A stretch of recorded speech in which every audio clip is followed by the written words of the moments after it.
Good day, TPS 3706 students. I am Mrs. Kotze and I am your lecturer for this module. I will be discussing your portfolio in two parts because it is a very big portfolio and the video will be too long. I will first be discussing part A, which is the first part of your portfolio up to your independent lesson plans. And I will be giving a description of what exactly we are looking for in your portfolio. I am going to go straight into page 7 and page 8 of your portfolio discussion. Remember that pages 1 to 6 are for your and your mentor teacher's information, and you can remove these pages when submitting your portfolio. Please remember on page 7 of your portfolio to include your name, student number, the name of the school, the first day of your teaching practice, the date. So if that was, for example, the 3rd of May 2022, and then also the last day of your teaching practice, the date. Remember that you must complete 25 days of teaching practice or 5 weeks of teaching practice. This does not include weekends. So you have to visit the school and teach for 25 days. You need to complete 25 days or 5 weeks of teaching practice per teaching practice module you are registered for. So for example, you will complete 5 weeks of teaching practice in the FET, grade 10, 11, or 12, in the FET phase, and then you will complete an extra 5 weeks of teaching practice for TPS 3705 in the senior phase, grade 7, 8, or 9, for your PGCE degree. Please remember to tick the subject that you have completed your teaching practice in. You will lose 10% of your entire portfolio mark if you do not tick the subject here. The reason being that we would like to know what subject your teaching practice focused on right from the beginning. It is very important to remember that this subject must be aligned to the field of specialization, the subject stream that you have registered for. You have chosen specific school subjects that you would like to teach as a teacher, and these are the subjects in which you must complete your 5-week teaching practice for TPS 3706. Another reminder is that in your portfolio, it may only have a maximum of 100 pages. We are looking for quality over quantity in your portfolio. Moving on to page 8, the declaration form. Please understand that no portfolio will be marked without this completed declaration form. You may choose to complete your portfolio electronically on this Microsoft Word document and type in your answers. However, any document that requires a signature and a school stamp from your mentor teacher must be printed. The mentor teacher must sign it, the school must stamp it, then you must scan it and paste that document into your portfolio. I'm going to repeat, you may not have any electronic school stamps or signatures by the teachers or principal in your portfolio. You may sign using your electronic signature, but it must have original signatures from the mentor teacher, the principal, and an original school stamp. So if you are choosing to complete your portfolio as a soft copy on Microsoft Word, you must please print out the specific pages that require signatures, have the school stamp them, and then include them in your portfolio. Another reminder, your portfolio may only be submitted as one PDF document. You may not have separate attachments and you may not upload a Word copy. You must save this document as a PDF and reduce its size. Alrighty, let's move on. Page 9 is a letter to your mentor teacher. Page 10 and 11 is for your mentor teacher to complete. Then when we get to page 12, the contextual questionnaire. These questions are very detailed and we ask you to write as much as possible. You do not simply need to fit it into this little space. Write as much as possible to give us enough context about the school, the learners, and the mentor teacher with whom you completed your teaching practice. If the space is not enough, simply add bigger spaces by pressing the enter button on your computer. Or if you are writing the portfolio in a printed copy, you may add additional pages in at this section. So if you're going to write more than the space allows, then you may add another page behind this to elaborate on the question. Many students failed their portfolio last year for giving vague one-word or one-sentence answers. Remember that you are a university student and you are also a postgraduate student. And at this level, we expect certain standards from you. This includes giving us detailed, thorough discussions of the experiences you had at the school. One-word answers, one-sentence answers, or input for anywhere in this portfolio will not suffice and you will not pass this portfolio. Answer at university level. Our standards are very high because we need to make sure that after this PGCE that you are doing, you are entirely ready to enter the classroom and teach. Please read through all of the questions carefully and answer them for section 4, the contextual questionnaire. Moving on to section 5, we ask you to source and read through the code of conduct of the school. You need to go and ask the principal or your mentor teacher for the code of conduct of the school early in your teaching practice to ensure that you know how to behave during your teaching practice. Carefully read through the code of conduct and then answer the questions that follow. If you are unsure, please ask your mentor teacher, the deputy or the principal, any staff member of the school that is available to you, to also assist you by giving their inputs to ensure that you fully understand the code of conduct and what is expected of you as a student teacher at the school. This will also be extremely important when you teach and you go into your actual classroom one day at the school to completely understand the code of conduct and how you need to behave as a teacher at the school. Furthermore, it is very important for the learners to know how they need to behave. And you as a teacher also need to know what is expected of the learners at the school. Going on to section 6, the school policies. For the school policies, again, you need to please ask the principal, the HOD, your mentor teacher, whoever is available to assist you for any school policies that they can give to you. It is very important for a teacher to know the policies of the school, various policies such as the assessment policies. You need to go through policies of the school. Ask them if they can give you at least any 3 policies that they have. Read through the policies. Do not include them in your portfolio, please. What we would like is for you to read through the policies. In this section, name them and describe what is in each policy. So, for example, in the assessment policy of the school, we would like you to actually read through the entire policy. Once you have read through the entire policy, return to your portfolio and briefly describe what is in that policy. This is for us to be able to know, have you actually read the policies during your teaching practice? Then the second part, for this portfolio, I really want to focus on reflection. For the second part, please carefully reflect.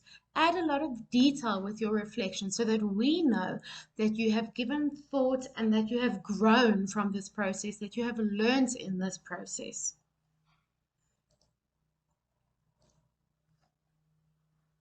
Excuse me, let's quickly scroll down to section 7. Section 7 asks you again to ask the principal, the HOD, or your mentor teacher for the school's year plan. The year plan, every school will have a year plan, and it's the different activities when they will be doing it, often which staff members will be engaging in the activities. Please read through the year plan. Do not attach it in your portfolio. Read through the year plan and give a detailed description of each. If the spaces are not enough, make them bigger. Then section 8 asks you for your specific subject to go and find the assessment plan for your specific subject. This your mentor teacher will be able to help you source, and read through the entire assessment plan for your subject and answer the questions in as much detail as possible. And for this section, we ask you to attach evidence of the assessment plan for the grade that you are teaching. If you are teaching grade 10, 11, and 12, choose one of the grades that you taught the most or whose lesson plans you have included in this portfolio the most, and include the assessment plan for that grade. Moving on to section 9. Section 9 is very, very important. We're going to allocate a lot of time to detailed marking for section 9. In section 9, we ask you to set an assessment task yourself, not your mentor teacher's assessment task and not one from the textbook. If you plagiarize this section, you will receive 0. You may not copy more than 30% from any source, including a textbook, internet, or your mentor teacher's work. You may not copy more than 30% from any source. We have been marking for many years. We know the textbooks. We do a Google search ourselves, and we will find if you have copied and plagiarized this. And if we do notice that you have plagiarized, you will receive 0 and your portfolio will be flagged for plagiarism, and you will stand before a disciplinary hearing in which you could actually have your degree revoked. They could take away your degree or add the plagiarism to your permanent record, which would follow you around to any future job applications that you will be doing. It simply isn't worth it. Set the task yourself. You may, of course, use textbooks, the internet, your mentor teacher's guides to assist you, but you may not copy more than 30% for any assessment task. For this assessment task, you're going to either do a question paper, a class test or an exam, a worksheet, a homework activity, a group work activity, or even an exploratory learning activity in which we could perhaps send our learners outside. They get to explore and come up with the knowledge on their own, a practical lesson in which we want our learners to do something practical to help them build their knowledge. We ask you to design this activity. Please keep in mind that this needs to look like an actual school activity. Include a space where the learners can write their name, where they can write the dates, include a space where the learners can write down the answers. And then we'd like to ask that you also include in this section a memorandum for this activity or a rubric for this activity. Please make sure that this activity is learner-centered. We would like the learners to be actively involved in their assessment, in their learning. You will include both the activity and the memo by page 22 in this section. So if you are completing it as a soft copy, you will have to copy this in and copy and add it to the section. Please do not add it to the end. The marker will not see it and not be able to give you marks. For section 10, the professional behavioral conduct, this comes down to what the school expects, how the school expects you to behave as a teacher.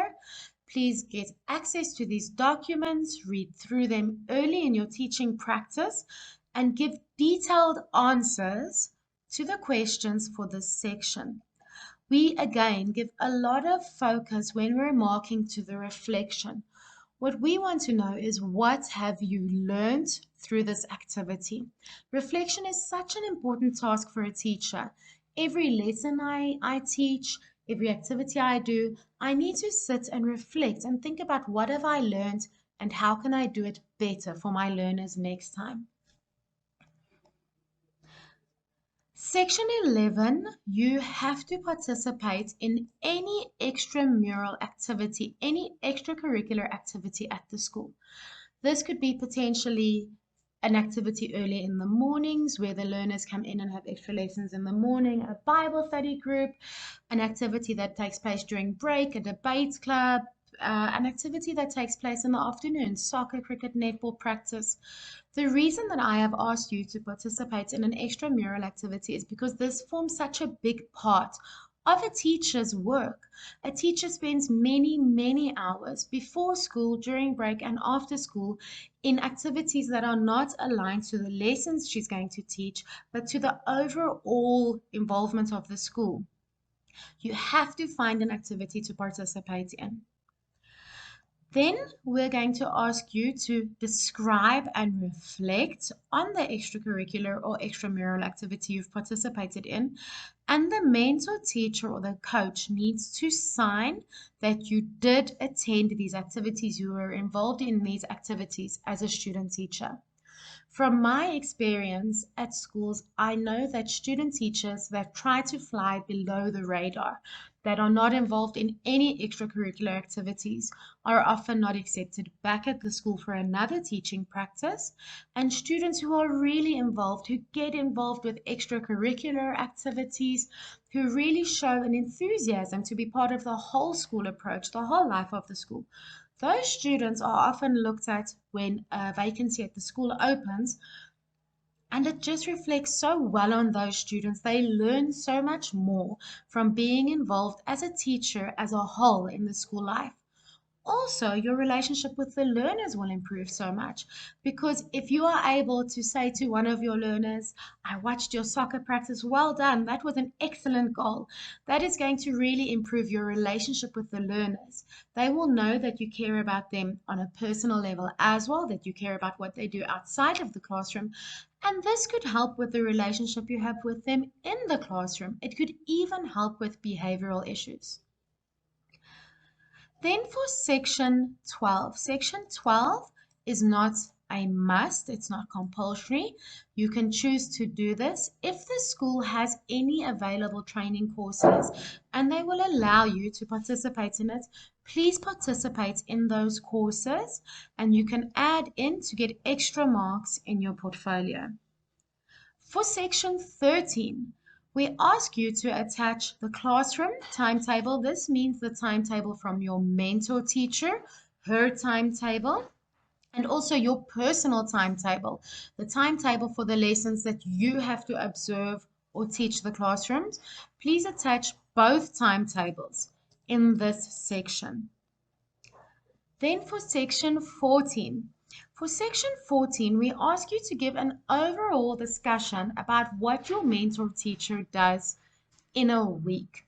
This is to familiarize you with the fact that teaching is not just standing in the class teaching a lesson, but it involves so much more. It involves planning, marking, attending workshops, hosting extracurricular activities.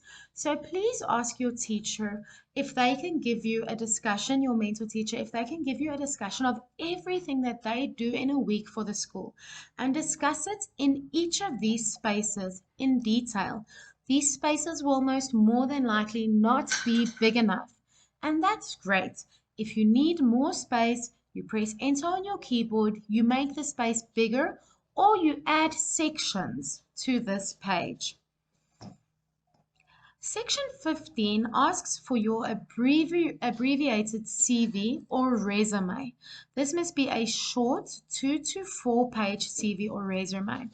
The reason that we have asked for this very important section is because we would like you to have your CV ready, because very soon you will be applying for jobs. Schools start looking for new staff from August because most of their staff members have to give a full term's notice. That means that your CV should be ready by now, and it must be a professional curriculum vitae, a professional CV, but a short one, a professional resume, but a short one. Then for section 16, we ask you to observe your mentor teacher teaching. You may observe more than one teacher teaching the same subject. That could be really great because it exposes you to various teaching strategies. So you may observe more than one teacher teaching your majoring subject, or you may observe your mentor teacher teaching your majoring subject. Please do not observe subjects that you are not going to be teaching in for this portfolio. Of course, you may go and watch the school's best, most vibrant teacher teaching her subject, but please do not observe the English teacher, for example. If you are a business studies major, please do not observe that teacher and include it in your portfolio. For the lesson observations, you need to give a detailed discussion of what the teacher is doing. It doesn't necessarily need to be wonderful lessons in which the teacher did something great every single lesson. We often learn from negative or bad experiences. A learner burst out in the classroom and you had to deal with that. Or most of the class didn't know what was going on and you had to quickly correct your lesson. Those are often the lessons we learn the most from. And please include these in your portfolio. We want to see what you experienced. We want to know about the challenging lessons as well. You must observe 5 lessons and discuss each of these lessons in a separate lesson observation. You may add more space if necessary.